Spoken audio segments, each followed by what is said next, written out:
வணக்கம். Jayanthi tips and videos. இன்றைக்கி ஊர் கலாச்சாரம் பற்றி பேசலாம். அது சேலம் பற்றி. இன்றைக்கு ஆடி மாதம் 1ஆம் தேதி. ஆடி மாதம் தேங்காய் சுடும் பண்டிகை சேலத்தில் சிறப்பாக கொண்டாடுவார்கள். இதற்காக பிள்ளைகளுக்கு பள்ளிக்கூடம் விடுமுறை. வீட்டில் உள்ள பெரியவர்கள் தேங்காய் வாங்கி வந்து குழந்தைகளிடம் கொடுத்தால் மணல் அல்லது செங்கல் பொடியில் வைத்து நன்றாக தேய்த்து அதில் இருக்கும் நார்களெல்லாம் எடுத்துவிட்டு முழு என்று ஆக்கி கொடுத்து விடுவார்கள். அதை தேய்த்து கொடுப்பதில் அவர்களுக்கு ஒரு பெரிய சந்தோஷம். வீட்டில் எத்தனை பேர் இருக்கிறார்களோ அத்தனை தேங்காயும் உடைப்பார்கள். அல்லது வீட்டில் 2 தேங்காய் உடைக்கிறவரும் இருப்பார்கள்.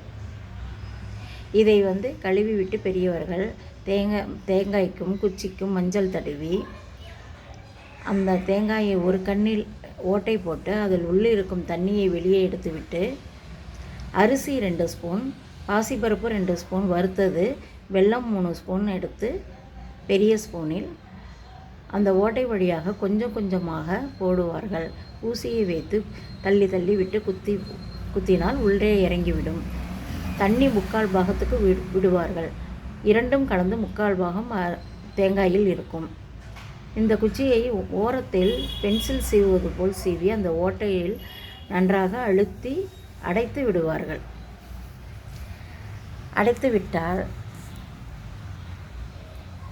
அந்த தண்ணி வெளியே வராது. இதில் குமுட்டி அடுப்பு, விறகடுப்பில் அந்த காலத்தில் வைத்து வேக வைத்தார்கள். இப்பொழுது கேஸ் அடுப்பில் வைத்து செய்து விடுகிறார்கள். இது வெந்ததுக்கப்புறம் தேங்காயை பிடித்து எரியும் போது அதை எடுத்து விடுவார்கள். எடுத்து பிள்ளையாரிடம் வைத்து கற்பூரம் காட்டி உடைத்து அந்த ஓடுகளெல்லாம் எடுத்துவிட்டு தேங்காயை துண்டு துண்டாக நறுக்கி அந்த பொங்கல் மாதிரி உள்ள வெந்திருக்கும் சாதம் அதையும் கட் பண்ணி அதையும் சேர்த்து சாப்பிட கொடுப்பார்கள். மிகவும் ருசியாகவும் இருக்கும். இந்த நாளில் புதுமண பெண்கள் அந்த ஊரில் பிறந்த பெண்களை வீட்டிற்கு அழைப்பார்கள். அவர்களுக்கு புது துணி எடுத்து கொடுத்து ஒப்புட்டு என்கிற போலியை செய்து வடை பாயசத்துடன் விருந்து படைத்து புதிய ட்ரெஸ் வைத்து கொடுப்பார்கள். இந்த கலாச்சாரத்தை செய்து மிகவும் சந்தோஷமாக அந்த பண்டிகையை கொண்டாடுவார்கள். வணக்கம்.